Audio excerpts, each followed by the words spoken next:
Nice.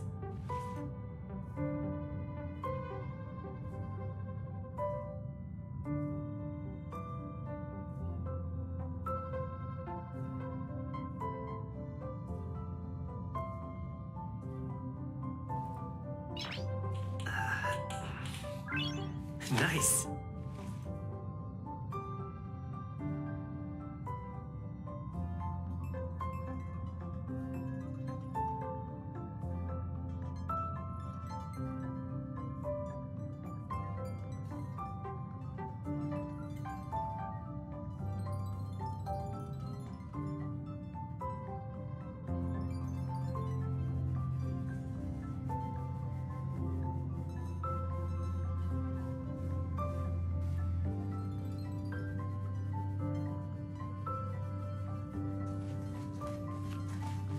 Also, don't mind Pom-Pom's antics.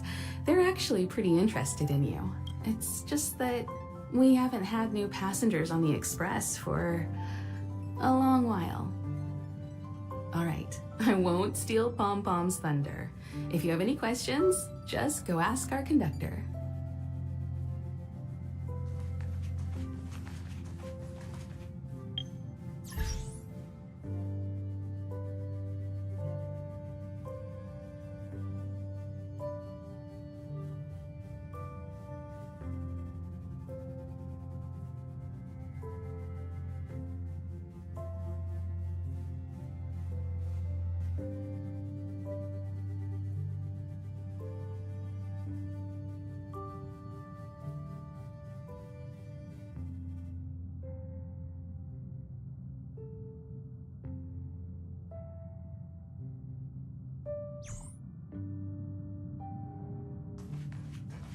But I won't bore you any longer. So much happened at the space station, you must be tired. There should be some time until the next warp jump, so feel free to walk around and familiarize yourself with the environment.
Here already?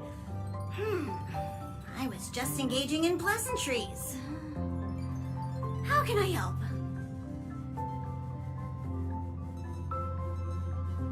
Oh? Why are you interested in her room? Ah, Pom-Pom remembers Himiko saying that you saved her. Very brave. Very foolhardy. But that is what a trailblazer should be like. March 7th's room is in the express sleeper compartment. She's always running around, so she might not be there. Dan Heng. Dan Hong's room? Dan Hong. Oh, you mean the archives? He's just sort of living in there, I guess. I can't be bothered getting him out. March 7th's room is right next to the archives. You can visit him on the way. Monograph? You recognize this as well? Himiko always likes to bring back weird junk and try to fix it. That also got modified a bit. Pom-Pom still needs to prepare for the Express's warp jump. You can look around the place yourself. No matter where you go on this train, Pom-Pom will always have my eyes on you.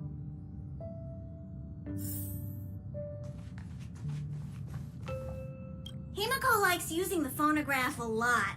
She says it can play melodies from the past. Welt likes collecting these jet black discs. It seems like they could be antiques. He'd be very happy if you could bring a few back.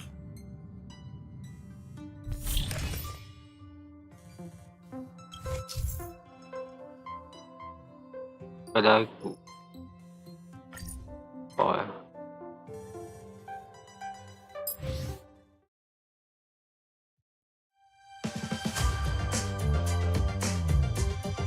Eh?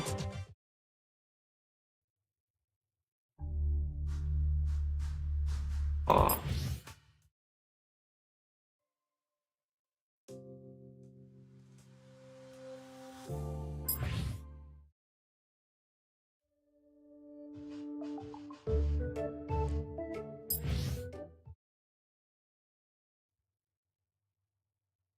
The way to celebrate.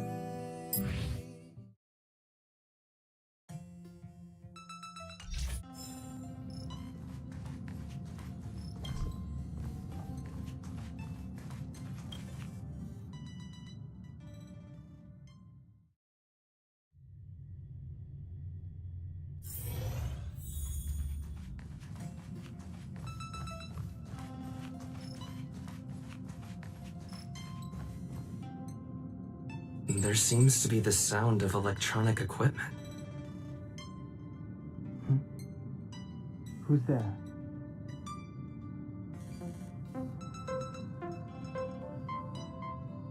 I learned to sense incoming visitors after people kept barging in so frequently.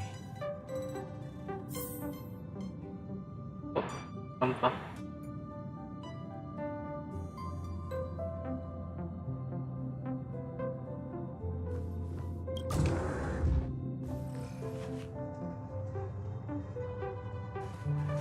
Can I help you? Just look Feel around. free. This is open to everyone on the Express. While many of the roads that Akivili traveled along no longer exist, I think it's still meaningful to record our adventures as current passengers of the Express. I enter the collected data into the Archives databank. I try to catalog the people and places the Express encounters, and compare and contrast them with the existing records. Do you see the terminal over there? It can be used to view information already stored in the databank. Do give it a go.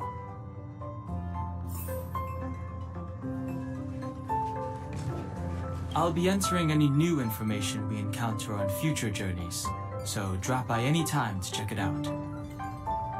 We also have a shortcut on the terminal device.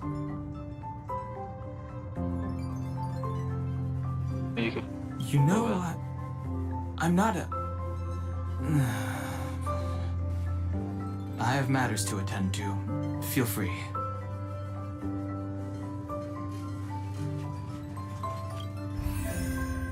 Ooh.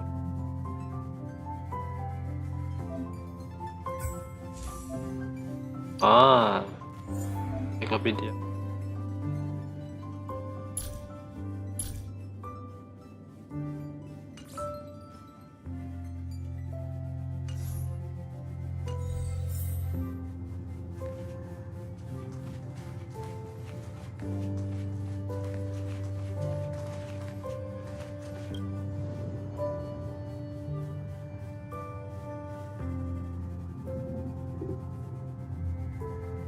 But can he really sleep on such a hard bed?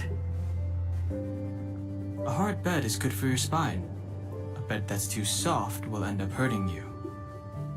How did he know? Did my gaze betray me?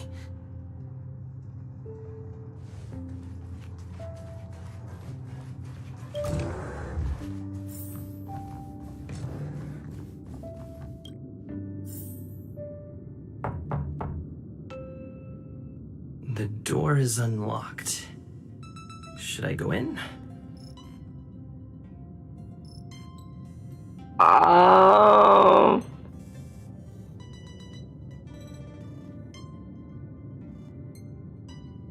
Just one look should be fine, right? Satu tekan.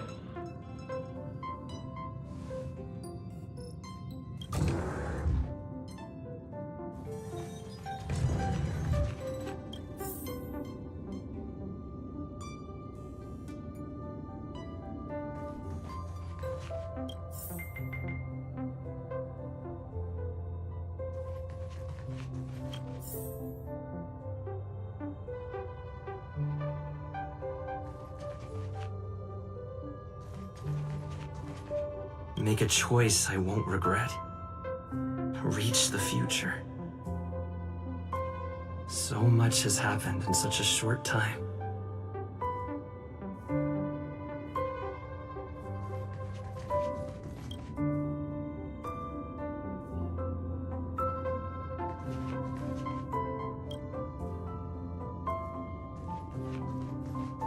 This one. Hi. Hello. Attention all passengers. Attention all passengers. The express is about to conduct a warp jump. All passengers, please gather at the main hall. I repeat, the express is about to conduct a warp jump. All passengers, please gather at the main hall.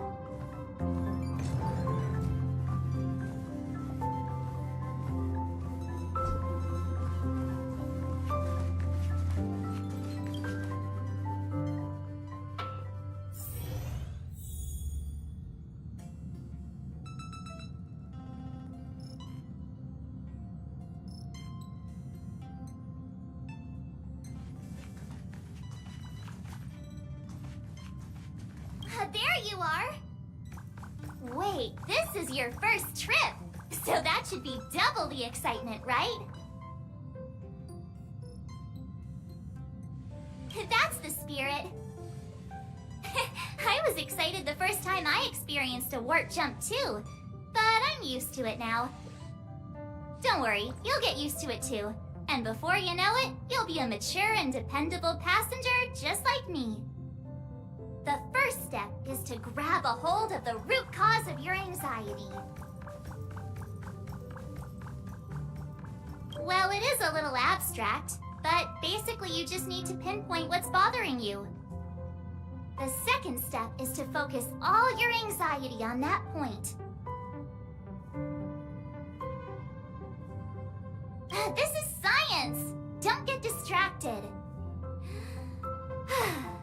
Focus. Now for step 3. Yank out that anxiety and cast it away with all your might.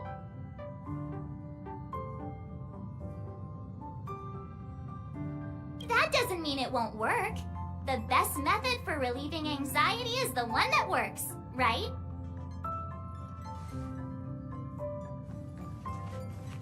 What's wrong? You look like you were about to say something. Oh, I think I know what you're going to ask.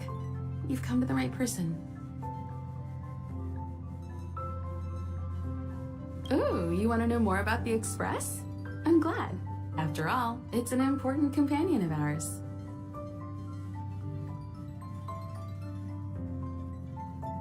Alam mo, The Astral Express was a tool created by Akivili the Trailblaze, who used it to transport themselves and the Nameless across the galaxy. It is rumored that there are other vehicles like it, but the Express has no such records. When I found the Express, its memory had been severely damaged, with much of its valuable information lost. All I know is that the Express is an aspect of creation built by Akivili themselves and used to travel the cosmos. As for how it was built and how it was damaged, I do not have an answer. The Express is traveling on a route that the Trailblaze once embarked on. The names of some destinations have been lost, but the first and final stops were both at Pagana, Akivili's home world. We speculate the Astral Express started its journey from Bagana, stopping at each destination along the way before returning there for its next journey. However, the appearance of the Stellaron has caused a delay at each stop. There's a legend in the galaxy. The heart of Akivili themselves lies in the core of the Astral Express, providing it with the power to travel between worlds. But I found no evidence of that aboard the Express. Besides, the Express existed before the Trailblaze fell. There's no way they could have had two hearts, right? However, it is likely that the Express possesses some sort of mechanism to transfer power from the Trailblaze.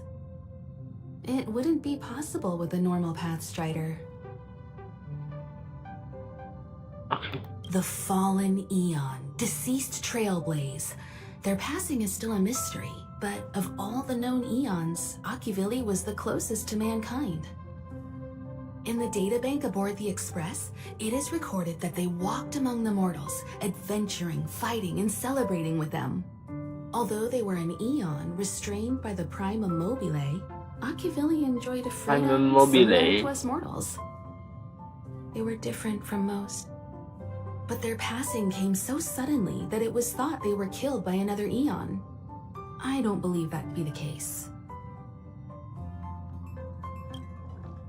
The galaxy is endlessly vast.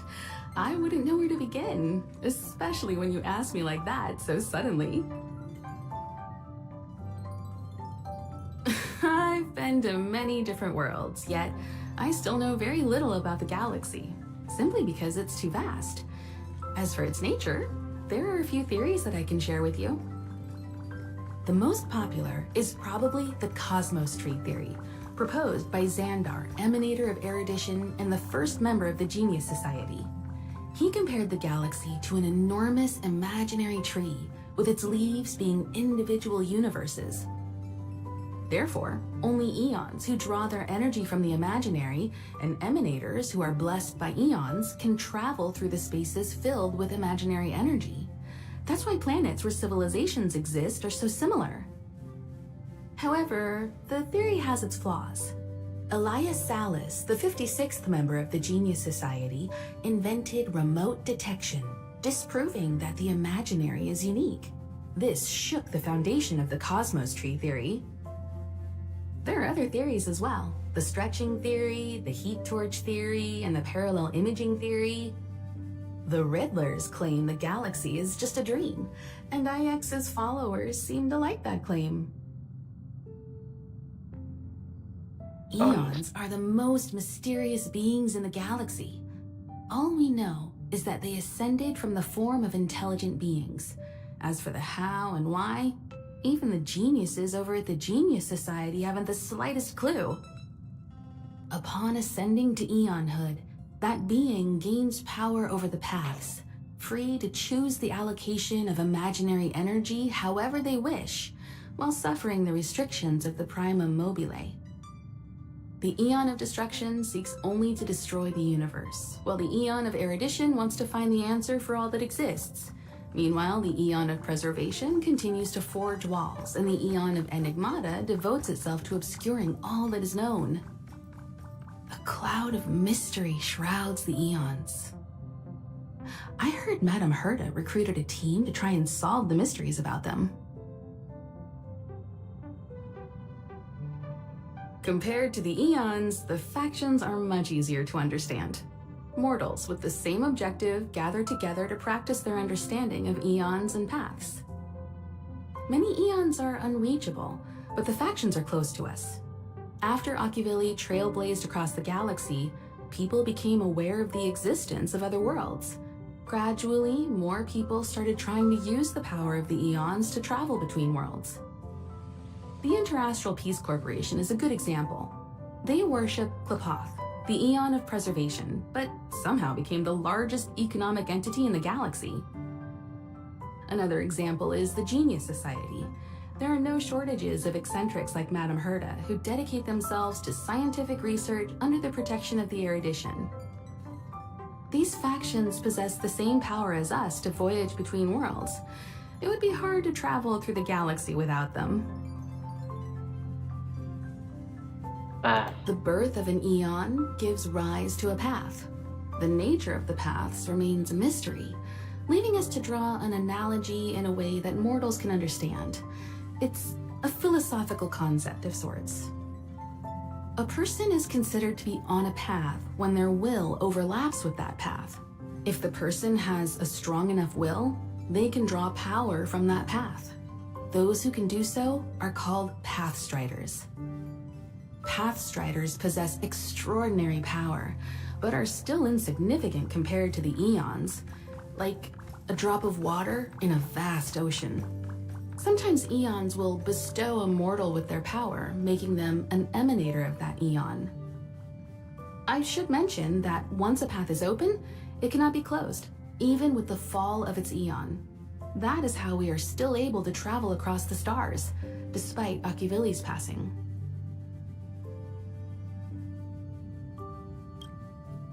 Trailblaze is our mission, and the source of strength that powers the Express to travel across the galaxy. Explore the unknown world to continue our journey ahead. Understand the local culture and immerse ourselves within it. Establish a connection with the new world, rejoice with it, and share in its fears. Connect worlds together, carving an endless path.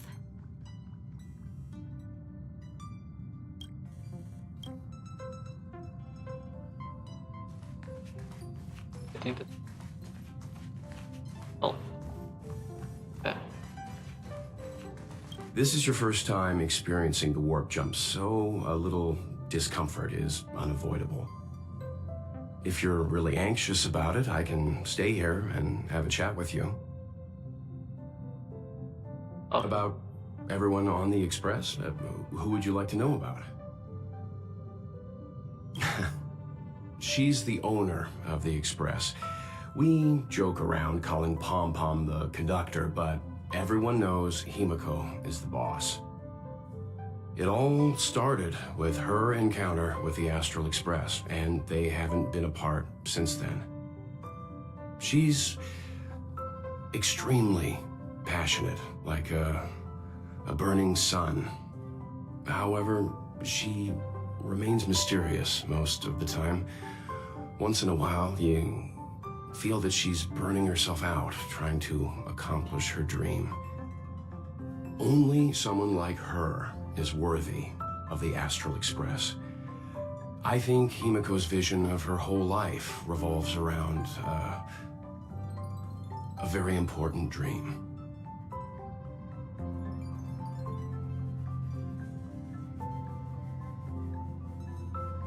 Poi dico la postale. Buffalo.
To be honest, I don't know when Pom Pom appeared.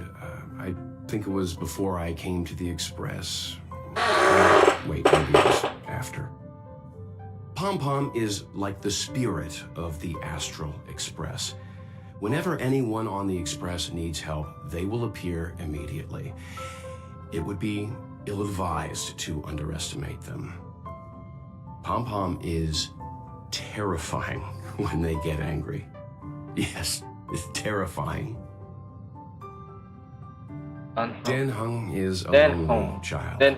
He may appear distant and cold, but his heart is kind. Perhaps he's the way he is today because he spent so much time on the run.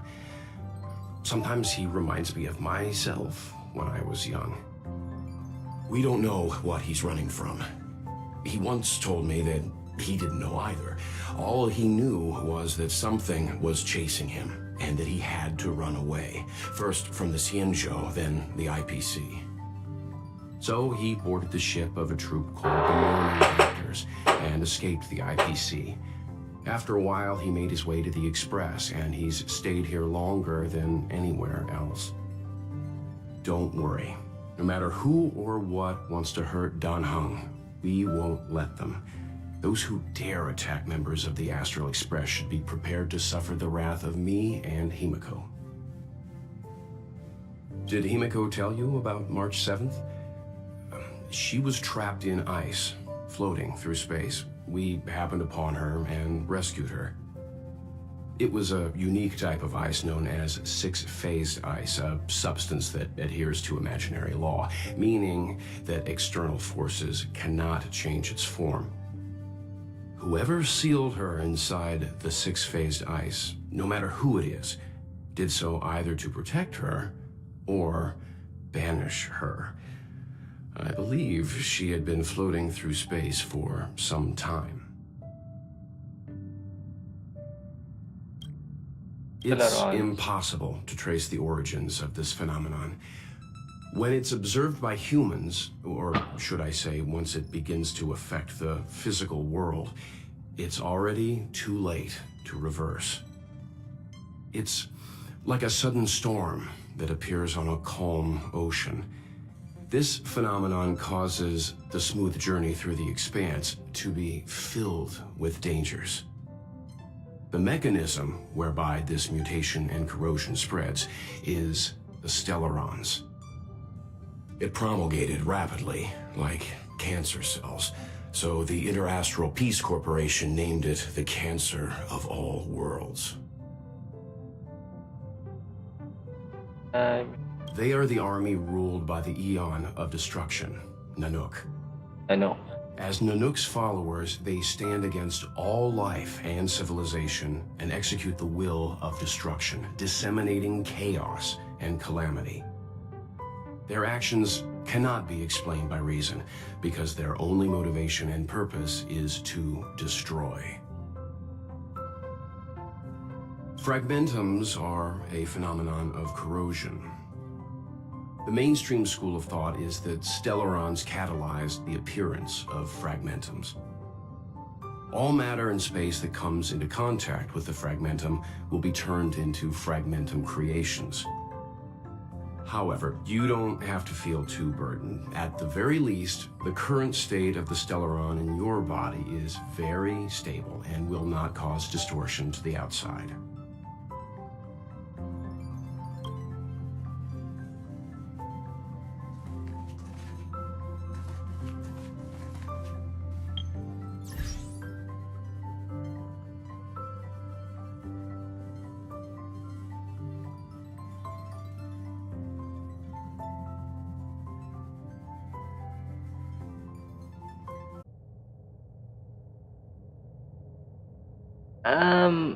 Yeah, I think it's better. Which is why the Antimatter Legion and Stellarons often show up together. Worlds seeded with Stellarons give birth to fragmentums. As for the Eternal Freeze, it must have been a product of the Stellaron, unique to the environment of your world. You can see us as kind-hearted interstellar public servants, lending a helping hand to any world affected by a Stellaron. Your analysis of our current circumstances is clear. We have indeed suffered the disasters you speak of, some of which prove vexatious to us even today. But why should you care? Even if this Stellaron you speak of did bring about disaster, I fail to see its connection to you. I don't believe that anyone would go to such lengths to help a world unrelated to them. Unless they had something to gain. You're right. Our reason for coming here is not purely selfless. If we don't seal the Stellaron, we cannot leave this planet. Please help us. If we can get rid of it, your world will be safer too. You know how to seal the Stellaron. We have the relevant means. Very well, I believe you. If our present situation is truly the result of this so-called Stellaron, then your arrival is the hope that Billabog has waited 700 years for. I am willing to assist you in any way possible to help you locate the Stellaron. It's getting late, and you must be tired. I will arrange for you to stay in our most comfortable hotel. Rest there and get a good night's sleep. Tomorrow at noon, I will dispatch someone to escort you here.